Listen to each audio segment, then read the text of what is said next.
So one of the most common issues that I encounter on a day-to-day basis are golfers who struggle with hip rotation and often end up doing things like standing up. You see, what you need to do to be able to perform a good hip rotation effectively is start the downswing with the sensation of pulling the left hip back as opposed to moving the right hip forward, right? This is something that I talk about a lot. So not this.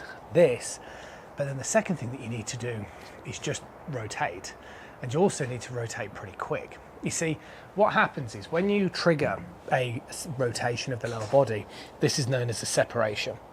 So if I can move what would feel like my belt buckle progressively towards the target, independently away from that sort of shoulder movement in the initial part, it starts to create what would be known as a secondary axis tilt, or what would also be known as a sort of right side bend, like so. And this is obviously a really, really key movement. And this is why a lot of amateur golfers end up looking in positions kind of like this, as opposed to this. It's quite simply because you're not rotating the hips enough at the start of the downswing. Now, quite often people then think, well, that's a contortion, that's not right, that's going to hurt your back.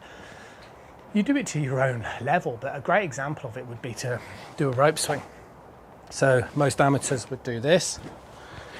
This is what the amateur swing looks like, no body. Whilst if you just allow your lower body to rotate, it creates the movement I demonstrated before, and it makes a lead hand only rope swing very, very easy.